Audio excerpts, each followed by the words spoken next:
Magandang araw mga bossing. At bago tayo mag-camping ulit, kailangan siguro mapalitan natin yung fuel filter na ni Gideon. Kasi medyo hirap siya simula nung pag-uwi natin galing ng Conor Woods. So magti 3 years na rin naman, ngayon lang tayo magpapalit ng fuel filter. Balit nasa kulang-kulang 28,000 na siya. So, hindi na natin pinagawa, hindi na natin istorbo yung mekaniko. Siguro kaya natin i-DIY ito. Kasi pitik-pitik lang naman yun. Tara, samahan nyo ako. Baklasin natin yung underbelly ni Gideon. Tapos, palitan natin ang fuel filter. Tara. Ito na si Gideon. Ito yung ating gamit. Sa underbelly. Pag binaklas mo, ayun, tanggal ko na kanina. Ito ninyo dito. Isa. Tapos, hilan mo lang yung pababa. Tapos dito, dalawang quick clip, hindi tulak na clip, dalawa sa X-Max. Dalawa tanggal. Tapos dito merong nut dito, isa. Ito galing dito sa may side stand. So pag natanggal mo yan, ma-access mo na yan pababa. Tapos may mga tubo na lang dyan. Tanggalin mo lang mga tubo, make sure na rin na ibalik mo mamaya pagtapos mo mabaklas yung under ay makabit. Tapos dito, ayan, gaganyan mo lang yan.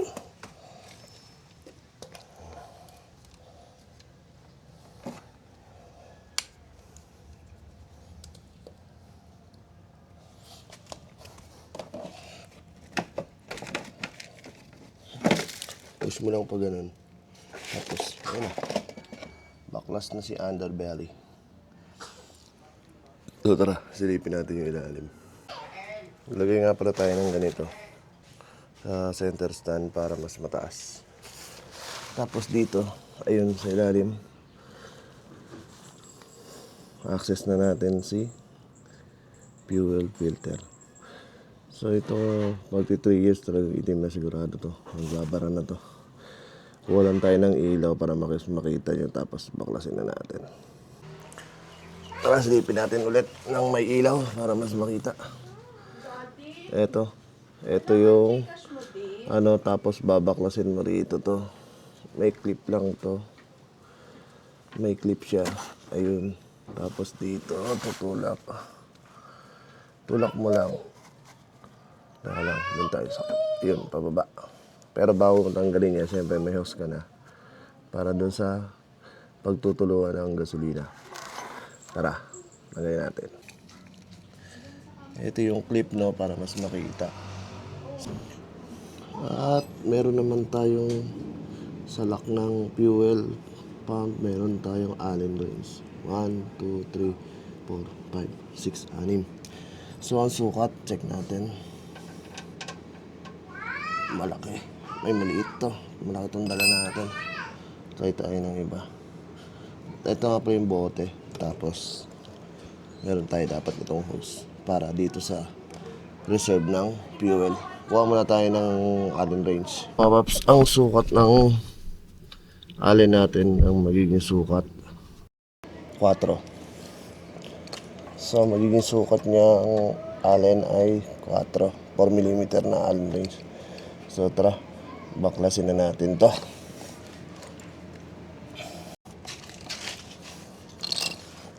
So, bago natin siya baklasan, natin to, access na natin to. Tanggalin na natin to.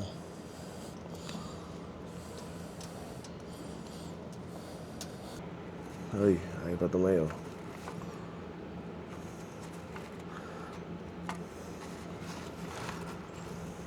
Ayan.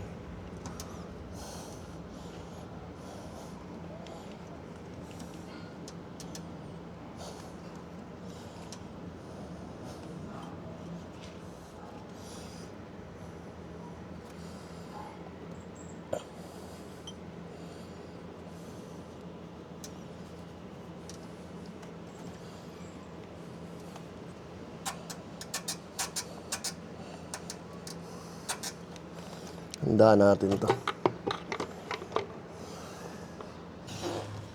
Tara at Paihiin na natin to.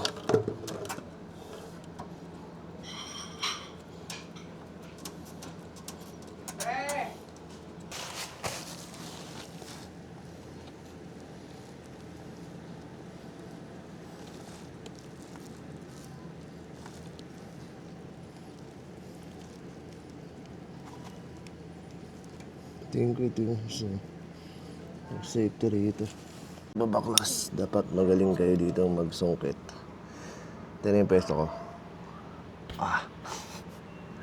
Ayun o. So babaklasin na natin itong mga alin. Tingnan nyo na lang mamaya pag nabaklas na. Baklasin ko muna para hindi rin kayo ma-stress.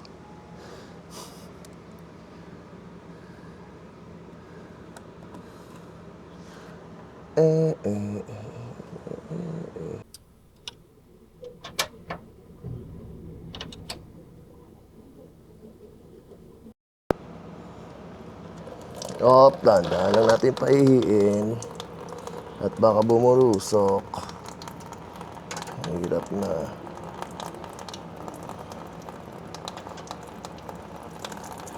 Yan mga boss. Falling na. Shower down. Shower me with your love. Kita nyo ba? Umiihi na siya. Yun nga sabi ko pag babalik tayo pag nakalabas na yung fuel filter pero nainip ako eh. Ang dami oh. Ang dami. Ganito pala to. Kadami. Grabe naman yung dala-dalahin pala nito ng ano. X-Max, ang dami. Mapupuno na siya.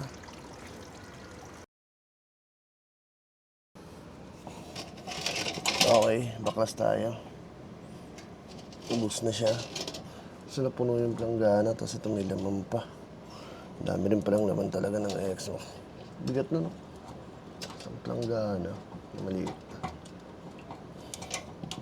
So ayan. Dumungaw na siya. At ito. Ang 5. Isa-isa. 5 lang ba? 6 na. Nahulog ayun. Yung isa. Ayun, ang ating fuel filter assembly. Nakita niyo gaano kaitim yan. Kaya hindi na siya makahigop. Kahit sumasama yata yung goma. Ito. Grabe, no? Ito yung float bulb. Tapos ito yung fuel filter. Galing. Kaya itim na mga bossing. Tingnan nyo ang kulay. Ito yan. Ito siya kalaki. Yan, hindi kayo maliligaw niya, may forma naman yan eh. Mamaya, tingnan natin doon sa ilalim. Tara. At ano pang hihintay? Siyempre, baklasin na natin to at palitan.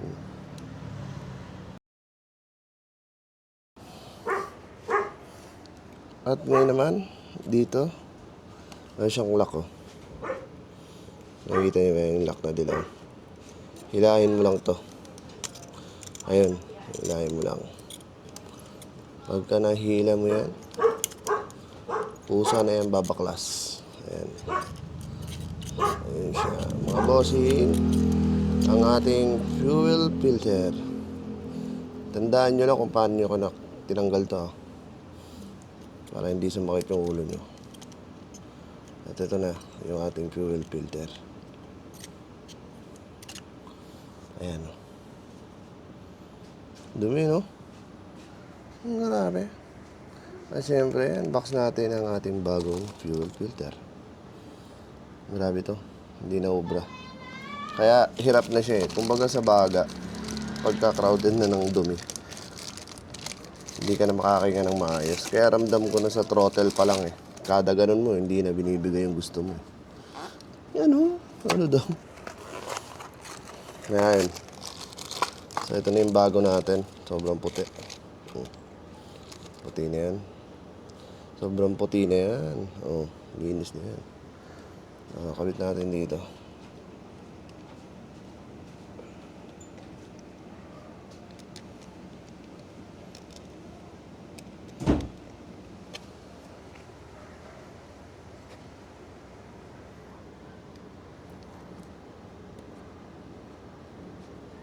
Yung isa wala eh, no? Pero ba't walang goma? Wala siyang goma. Kunin natin tong goma. Wala siyang kasamang goma eh. Ayun o, yung goma. Wala kasamang goma, gagi. Hindi natin yan, hindi pwedeng wala yan. So ganun, nakita nyo no, walang goma ang kasama yung isa. So kunin nyo na lang yung goma nung luma. Wala siya kasama talaga eh. Sarado eh. Walang kasamang goma eh. Tapos kung saan nyo binaklas yung isa, hindi rin siya kabit. Ayun, napaka-easy lang. Tapos syempre, lock nyo.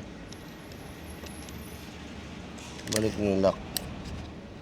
Ayun. Ayun, nag-lock na siya mga boss. Di siya mahirap i-ano no.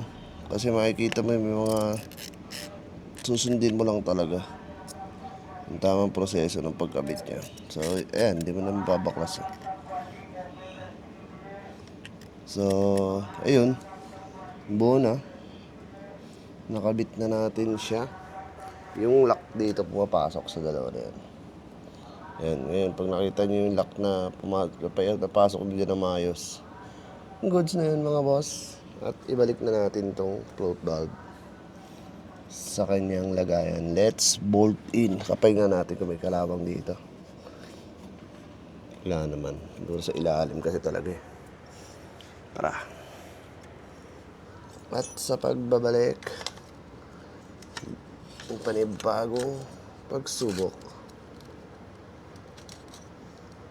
So yung forma niya nandito. Kasi dapat yung forma. Pareho lang yung forma ng pagkakabit. Kung paano nyo siya nakuha.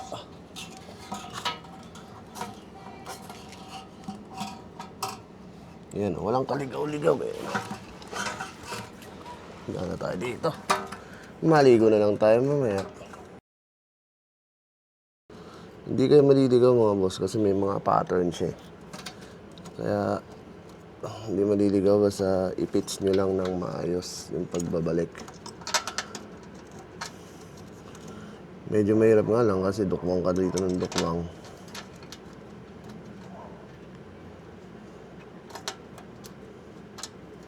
Ito mo yan, nahulog ka pa ng tornilyo. Express, di ba?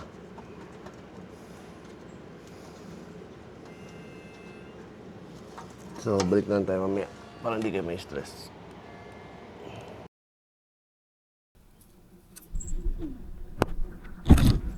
Ayan, sana nakikita nyo.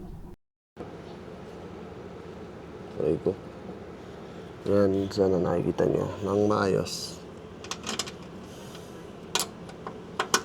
So, kinakabit na natin siyang pabalik. Ayan o, dito sa ilalim may forma, yung frame niya. May forma yan. Kaya hindi maliligaw yung assembly niya.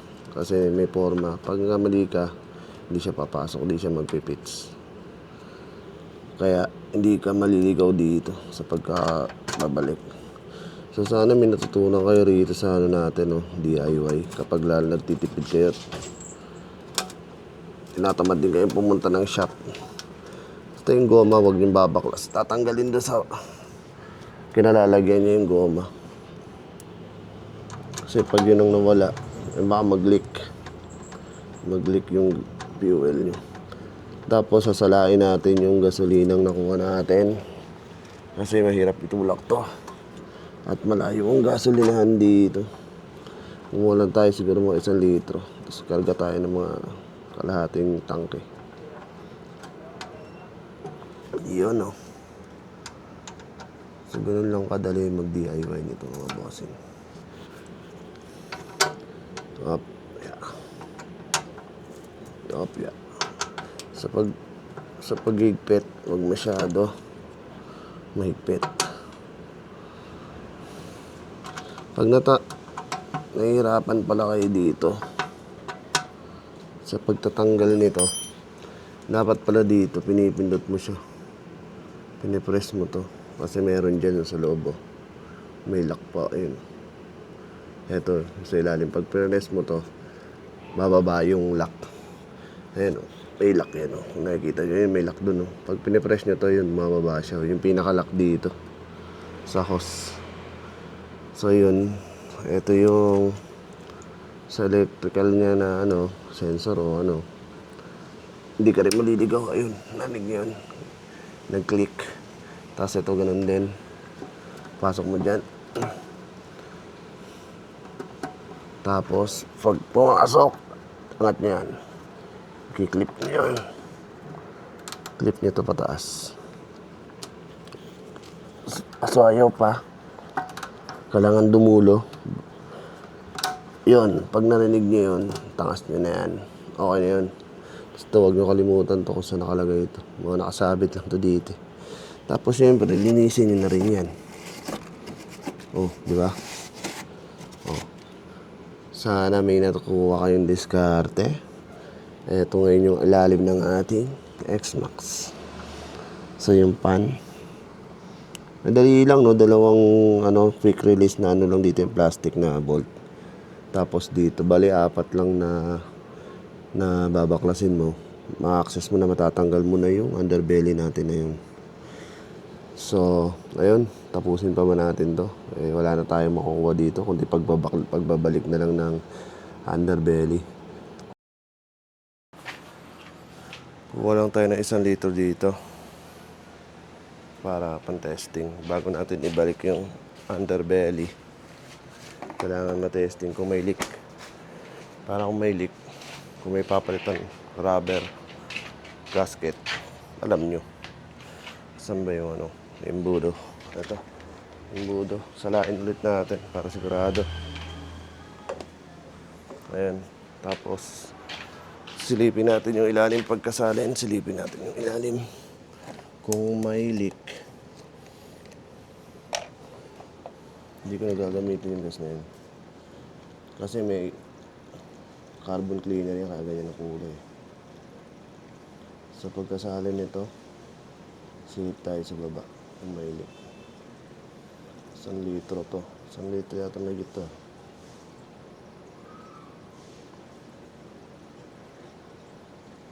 Ano yun? Gas na lang tayo mamaya. Sa mahaba-haba ng pupuntahan yan. Tapos, silipin natin yung ilalim. May ilang minuto. Silip-silip lang muna tayo.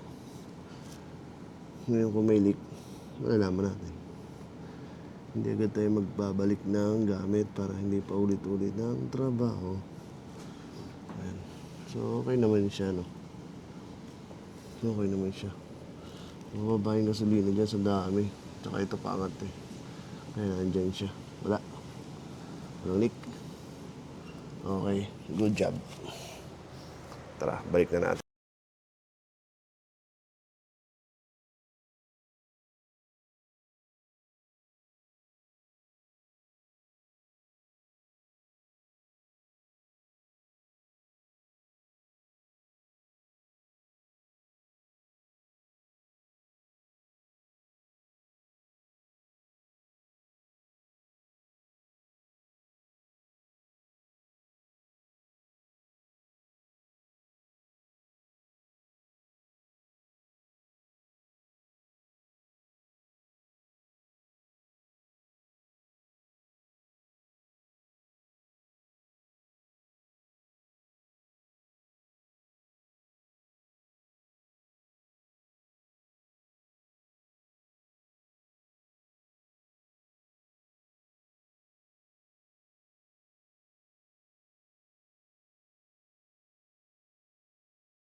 Okay.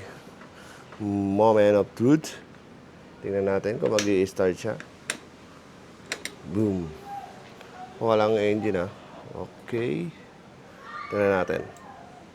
Ay, nagbi-blink siya. Okay. Low fuel.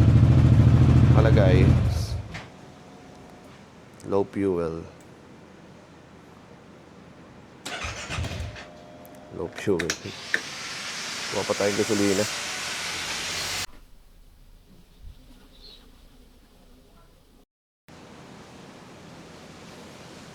Okay, try.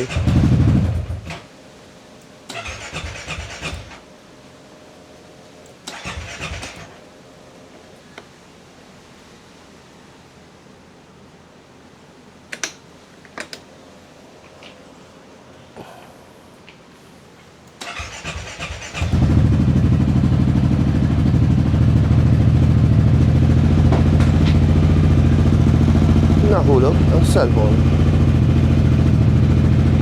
Okay na. Easy. Basic fix na. Okay, goods. Tapos na siya. So, at dahil doon natapos na ang ating ginagawa ngayong araw.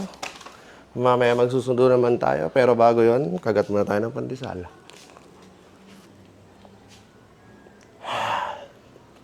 Ano sabi sa paramdam pag hindi mo alam tapos ginagawa mo? Tapos pag nasira, gagastos ka. Okay lang. Basta may panggastos. Pero sa atin, kasi average lang tayo. Sakto lang. Kaya sa mga nanonood ng video na to, kung may natutunan kayo at may naitulong ako sa inyo, tulungan nyo rin ako kahit di nyo ako i-subscribe. Basta i-like nyo lang yan. At mag-views kayo sa mga video ko. Okay na ako dun. Salamat mga boss. At sa susunod na linggo, tingnan natin kung makakapag-camping tayo. At meron na akong post sa Facebook kung saan yun. Sige, tara. Kita-kita lang tayo sa mga pupunta ron sa campsite na yun. Tingnan natin. Salamat mga bossing sa pagsama sa akin sa walang kwentang video na to. At yun nga sabi ko sa'yo, manood ka lang at i-like to. Okay na ako dun. Salamat mga bossing. Peace out.